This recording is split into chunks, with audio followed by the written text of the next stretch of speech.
اعوذ باللہ من الشیطان الرجیم بسم اللہ الرحمن الرحیم۔ ناظرین، ایک اہم موضوع کو ہم ذکر کرنے لگے ہیں۔ ہمارے ملک عزیز میں مختلف ویلفیئرز اور فلاحی مراکز، فلاحی ادارے، فلاحی تنظیمات قائم کی گئی ہیں جو مختلف زکوٰۃ اور فطرانہ مختلف ان کی صورتیں ہیں اکٹھا کرتے ہیں۔ اس کے بڑے مسائل ہیں جو اکثر ہماری عوام ان سے کوسوں دور ہے۔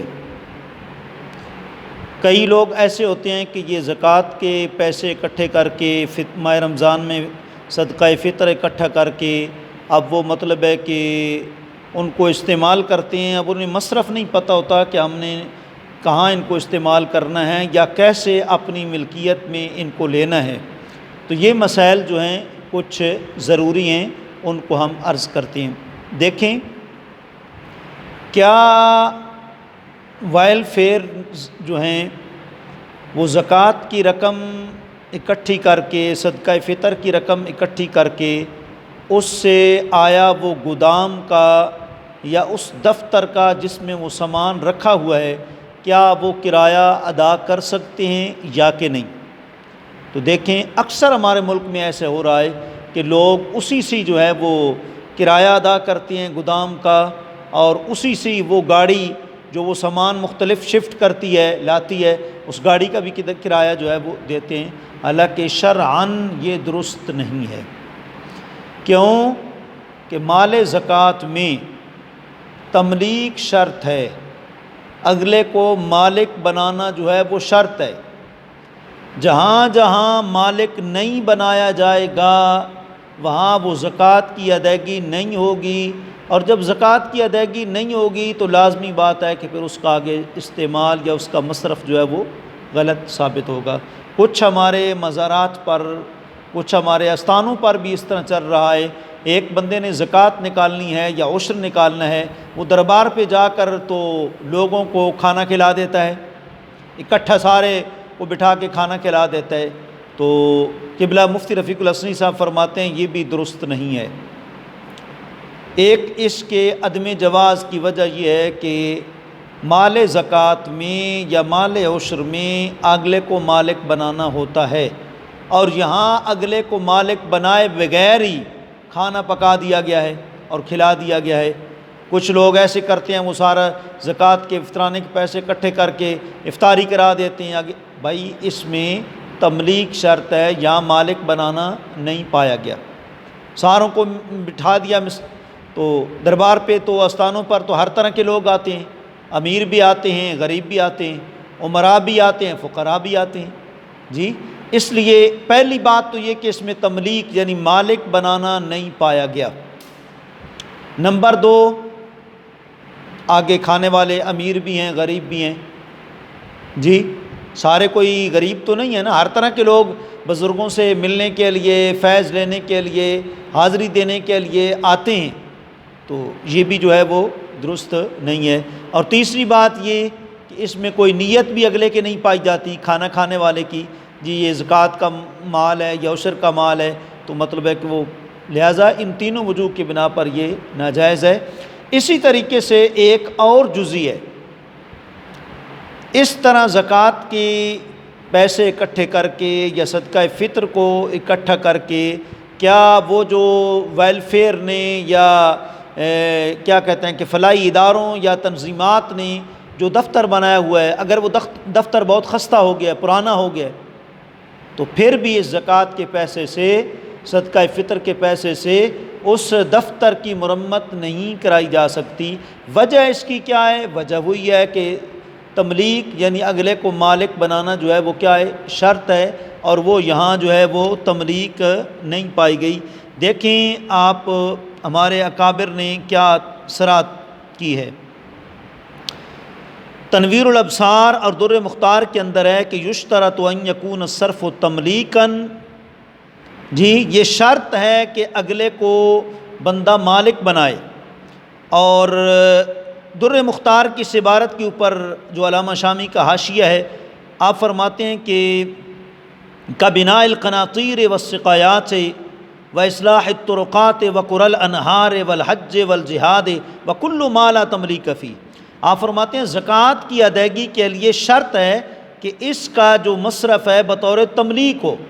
اسی وجہ سے زکوٰۃ کو مسجد پر نہیں خرچ کیا جا سکتا، جو پل ہیں ان کی تعمیرات پر نہیں خرچ کیا جا سکتا، پانی پینے کی سبیلوں پر خرچ نہیں کیا جا سکتا، سڑکوں کی مرمت پر نہیں خرچ کیا جا سکتا، نہروں کی کھدائی اور حج یا جہاد وغیرہ اس قسم کے امور میں خرچ نہیں کی جا سکتا۔ غرض یہ کہ ہر وہ کام جہاں تملیک نہ پائی جاتی ہو اس میں زکوٰۃ کو خرچ نہیں کر سکتے۔ لہٰذا فلاحی جو ادارے ہیں ان کو اس کا خیال رکھنا چاہیے۔ اس طریقے سے ایک سکول بنایا گیا ہے، اس میں مطلب ہے کہ اب دینی تعلیم نہیں ہے، مطلب ہے دینی تعلیم علوم دینیہ نہیں ہے، علوم عصریہ اس میں پڑھائے جا رہے ہیں، تو اب اس کے طالب علموں کو جو ہے وہ زکوٰۃ کا پیسہ دینا کیسے جائز ہوگا، فطرانہ دینا کیسے جائز ہوگا؟ جائز نہیں ہوگا جی۔ تو یہ جو اس قسم کے مسائل ہیں ان کا ہمیں جو ہے وہ خیال کرنا چاہیے، اور اس کا صحیح طریقہ پھر کیا ہے جی؟ اس کا صحیح طریقہ یہی ہے کہ جو شرعی فقیر ہے اس کو پہلے جو ہے وہ مالک بنایا جائے۔ جب وہ شرعی فقیر مالک بن جائے گا پھر اس کے بعد وہ اپنی مرضی سے اس نے ہسپتال میں خرچ کرنے ہیں جی، کسی کو راشن دینے میں خرچ کرنے ہیں جی، کسی بیوہ کو دینے ہیں، کسی فقیر مسکین کو دینے ہیں۔ پھر یہ طریقہ ہے کہ شرعی فقیر کو مالک بنا کر اس کے بعد وہ فقیر کی آگے پھر مرضی پر اس کی ثوابدید پر ہے وہ آگے دے دے گا۔ کوئی اس پہ یہ نہ کہے کہ تملیغ پر بڑا زور دیا جا رہا ہے، یہ تملیغ کہاں سے ثابت ہوئی ہے، یہ تملیغ کی شرط جو ہے فقہا نے کہاں سے نکالی ہے؟ ذہن میں رکھیں جو فقہا سمجھتے ہیں قرآن حدیث کو وہ عام بندہ نہیں سمجھتا۔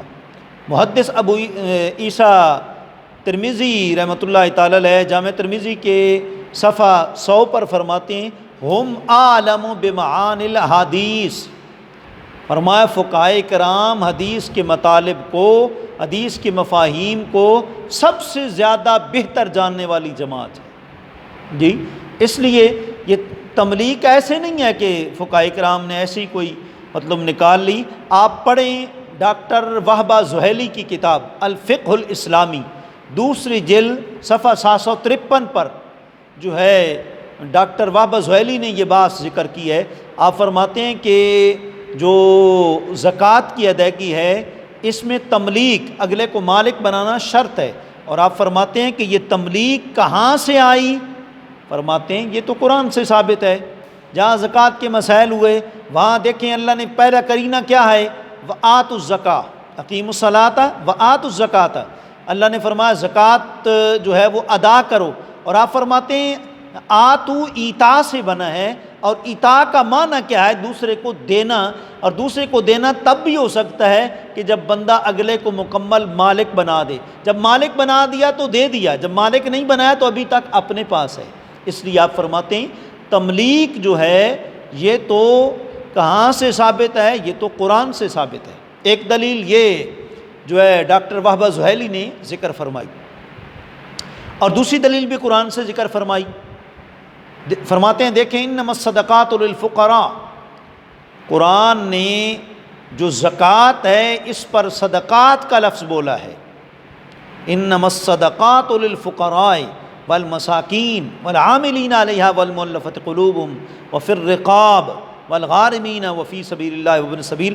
یہ جو مصارف زکوٰۃ کا آغاز ہے وہ کس سے کیا ہے؟ صدقات سے کیا ہے۔ تو اس پر صدقات کا جو اطلاق کیا ہے، صدقہ وہی ہوتا ہے کہ دوسرے کو جب بندہ دیتا ہے تو اگلے کو مالک بنا دیتا ہے۔